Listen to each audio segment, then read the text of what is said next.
I hear it day in and day out, like, oh, my husband's a narcissist or my wife, or like she's crazy, like all these things. And if that's really the case and you're dealing with somebody who is very, very challenging and communication is a struggle and so on, being able to leverage AI and simply say, okay, like take this lengthy email that this person sent me and help me respond appropriately, but also do so in 3 sentences because we never want to do more than 3 sentences. Send that back to them, and then you can be on with your day. Welcome to Divorce Dialogues. I'm Catherine Miller. This is where we have honest, thoughtful conversations about divorce. The emotional, financial, legal, and family questions no one prepares you for. From deciding whether to separate, to navigating the process with dignity, to rebuilding what comes next, Divorce Dialogues is here to help you find clarity, perspective, and a better way forward. First things that people do when they're thinking about divorce is to start looking for answers. What are my rights? What will happen to the children? Can I afford this? What should I do next? And traditionally, people have turned to friends, families, books, therapists, financial advisors, or lawyers to help answer those questions. And of course, in recent years, they've turned to what I call Professor Google to Google it. But increasingly, they're turning somewhere else first. They're turning to AI, Chat, GPT, Claude, or whatever their AI agent of choice is. And it's really a fascinating thing because it raises a bigger question. What are people actually looking for in those moments? Are they looking for information, reassurance, a sounding board, a sense of certainty when everything else might feel uncertain and without judgment anyway? And because AI can provide answers, divorce isn't just an information problem. It's also an emotional problem, a financial problem, a decision-making problem, an identity problem. So what this conversation is really about is understanding where AI can be genuinely helpful, where it falls short, and how people can use it in a way that supports better decisions rather than creating new risks. My guest today, Jamie Lima, is uniquely positioned to explore that question. Jamie is a former Morgan Stanley and Fidelity executive, a divorce financial specialist, and the co-founder of SecureSplit.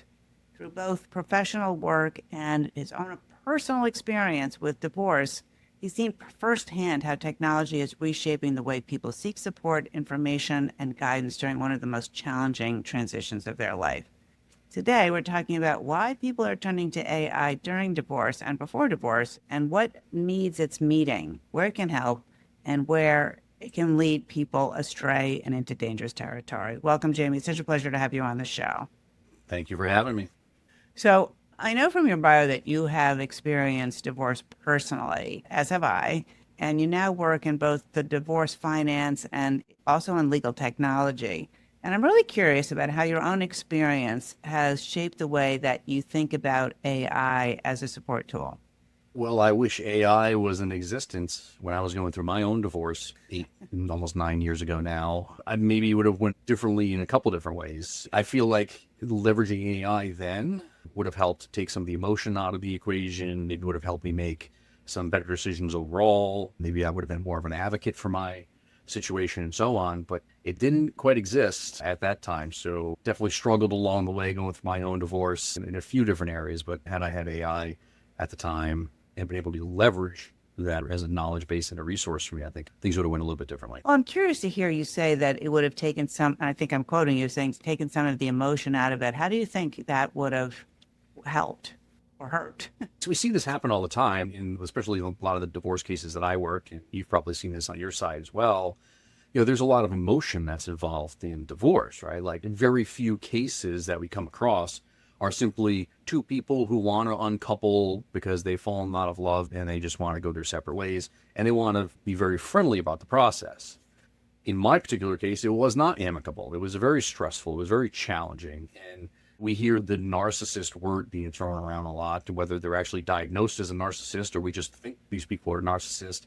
I hear it day in and day out, like, oh, my husband's a narcissist or my wife, or like she's crazy, like all these things.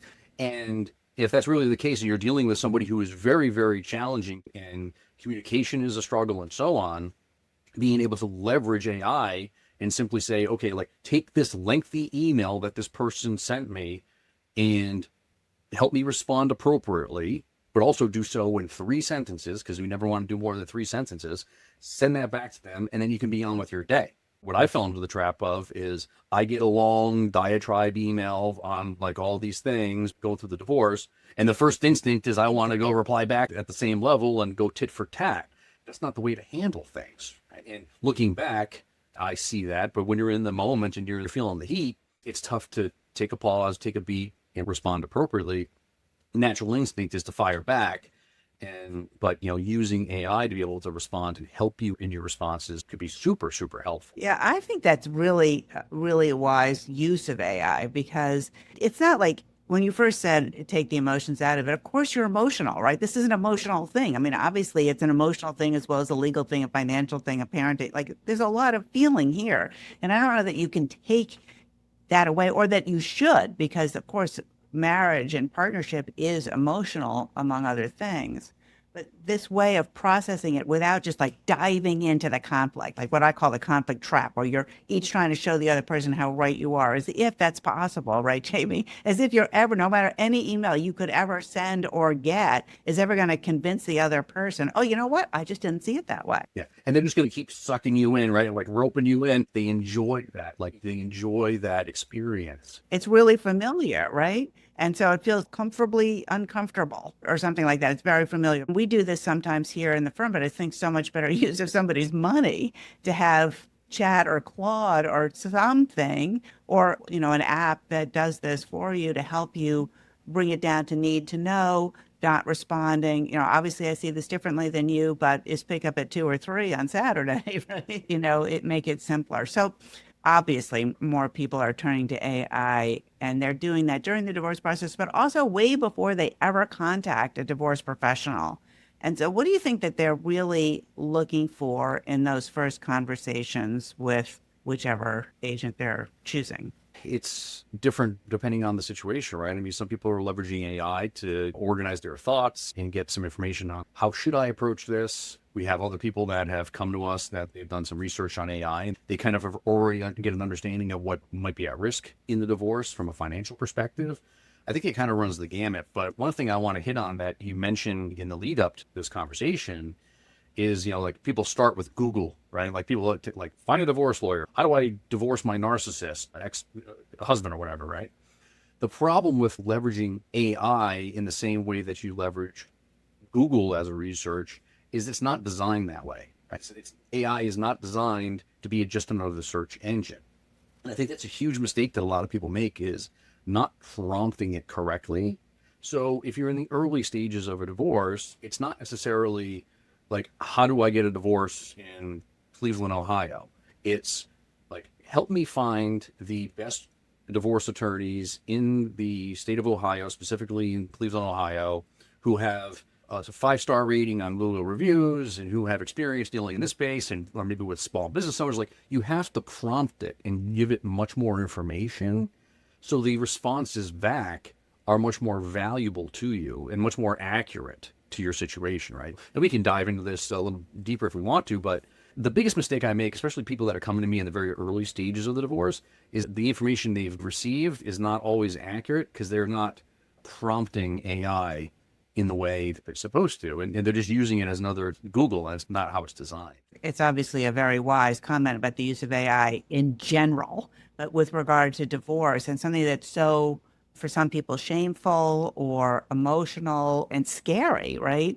To be able to say, I'm thinking about divorce, and this is particularly what my concern is, or this is particularly the kind of question that I have, a kind of professional that I'm looking for, to be as detailed as possible. Even if you don't necessarily know how to frame the question, the more you tell it about you and what it is that's important to you, the better kind of more curated and bespoke results you're going to get. And I think that's what you're saying. Is that right, Jamie? Absolutely. And the more information you provide it, the better the results are. But also it'll learn more about you. It'll learn your preferences. It'll learn your voice. My wife and I are in the process right now on the personal side of things. We're actually full-time RV, and we're going to be traveling the country the next few years. And one of the things we're working through right now is relocating to South Dakota for a variety of reasons. And I can literally now tell Claude, who I use basically every day, I can say, hey, Claude, I need you to send me an email to this campground to find out if there's availability between these particular dates. And it will literally draft the email. It already knows all of our preferences, the size of our RV, the type of amperage we need, like all the stuff. And that's over time, it's learned me, my preferences, and everything else. It's the same thing with any other concept, divorce or whatever it is. It will start to learn your voice and learn what you're looking for. And that's part of the learning language model that is embedded in these tools. So over time, it will continue to get better and better for you. It'd be a better resource and a tool for you. Which is both thrilling and terrifying. Obviously, divorce creates a lot of uncertainty and fear for a lot of people. What emotional need do you think that AI can fill that they might not be getting somewhere else? The first thing I thought about when we were asking that question is it can help you be a little more pragmatic and practical. Because again, there's a lot of emotion that's involved. And if you're asking questions, it can help you kind of like stem some of that emotional, that turmoil that you're going through, and really just keep it down to brass tacks effectively. Right. But at the same time, the one thing that I would caution everybody about, and I want to make sure that everybody is aware of, is because it's learning your voice and learning your responses to different things, right? It will also placate. So instead of it saying, Jamie, listen, your ex-wife said this is part of that, her MO, this is exactly how you should respond. And just giving it to you straight, over time, you'll start to see that it'll shift and it'll say, Jamie, you're absolutely right. She's crazy and she's this and she's that, right? And it's going to start to placate to your feelings.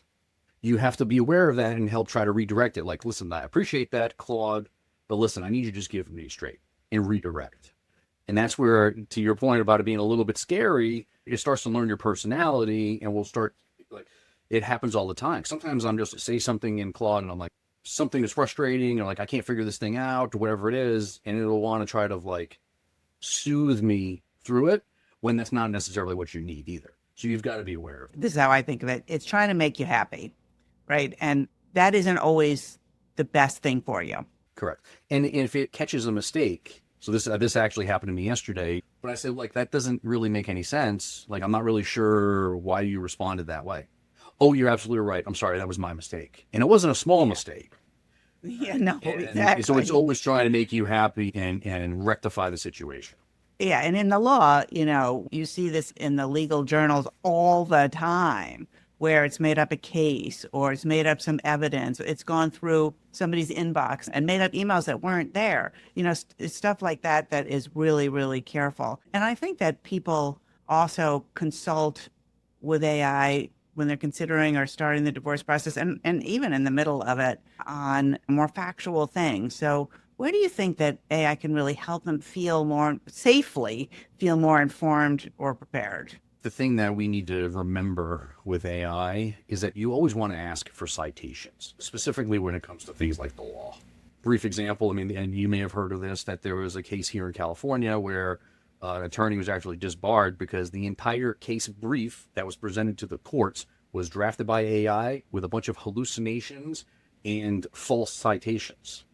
So you've got to prompt it the right way, ask for the references and so on. And by doing that, you can leverage it as a resource, right? Like, so I would always ask that every morning I have Claude send me an update on any of the tax code changes, family law court form updates, like you name it, in all 50 states across the country, because we need this information for SecureSplit. But we also ask for the corresponding citation and whether it's a particular statute or whatever it is, so we can cross-reference this information.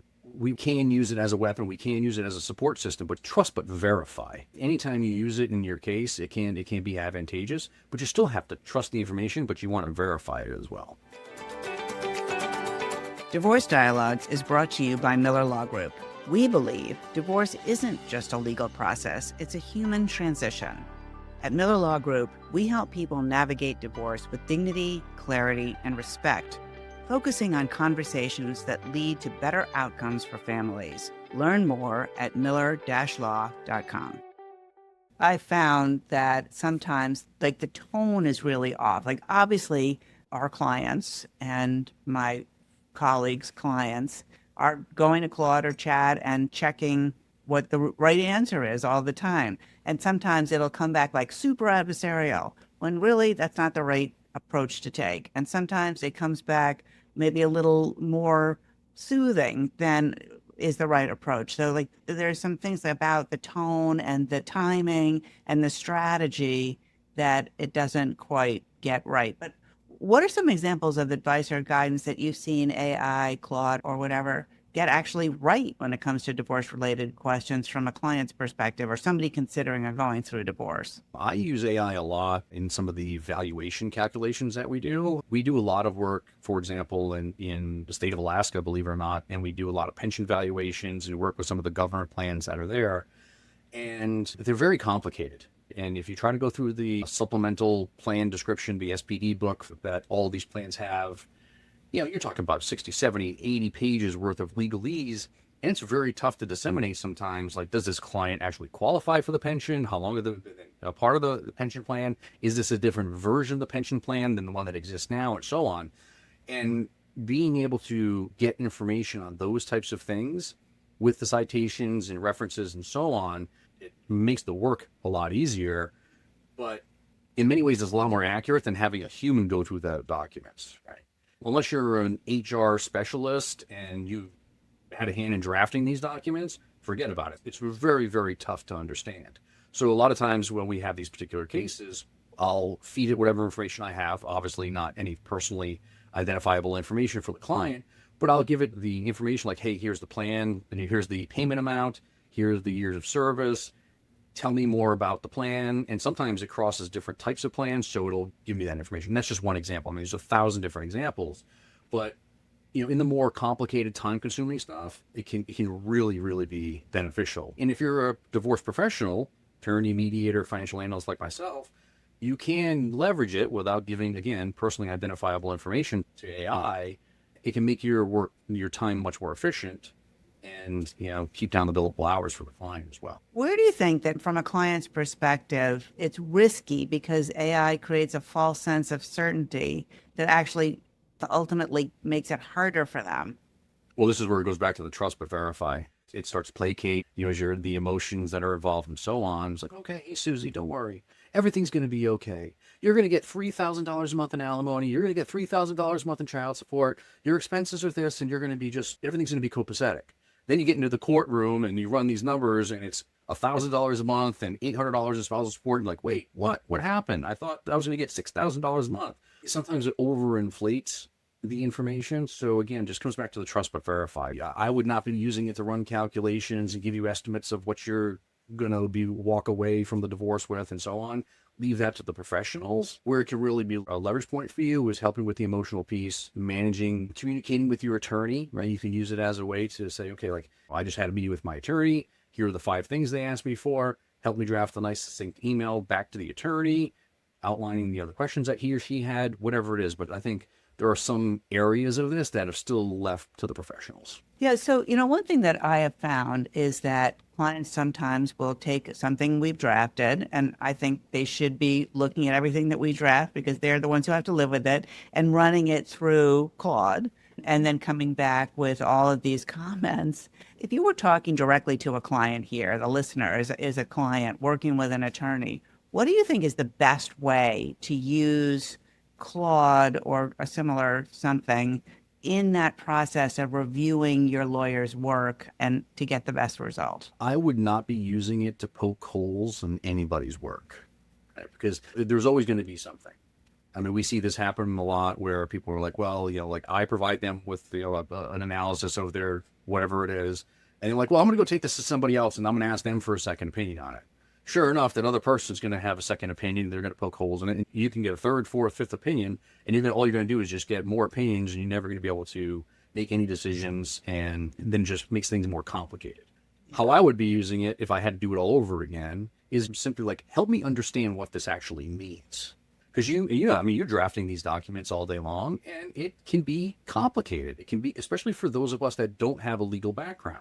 Even myself I had a financial background, and going into my own divorce, look back and I'm like, why did I agree to some of these things? Because it made sense in the moment, but now that I look back on it, 5 or 6 years later, it didn't really make sense that we agreed to that particular thing.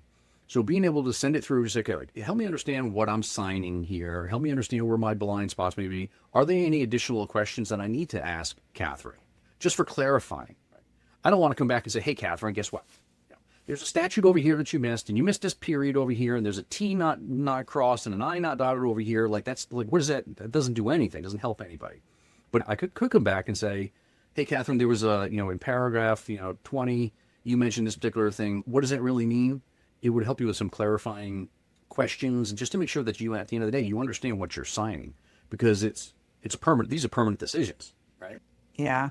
It's an incredible tool and can be incredibly time saving, as you mentioned earlier, Jamie. But if you're having this ongoing back and forth, let's move this comma over here and let's do this and that, this sort of like perfection becomes the enemy of the good enough. Yeah. Paralysis by analysis. You're never going to make a decision. You're never going to sign the document. There's always going to be a problem with it. And, we'll be here forever doing this. And all you're going to do is burn billable hours making the adjustments anyway. Yeah. You mentioned the example of Susie, right, who relies on Claude to say she's going to get this level of support, and then in the courtroom finds out it's that level. One thing that I think is really important for people, this has nothing to do with AI, but when a person feels like I have a legal right to something, right? I should get this amount of child support, or I should get that. Whether or not Claude told you that, your last lawyer told you that, your mother told you that, it doesn't really matter. It's not like that right is like a little chit that you just walk down to the courthouse, slide it through the clerk's window, and then you get that money. Right? The legal process and the negotiation process is a lot more complicated than that. And I think overly relying on AI or anyone else besides your lawyer telling you what the range of likely outcome is probably at this point in time a risky business. 100%. Yeah. I couldn't agree more.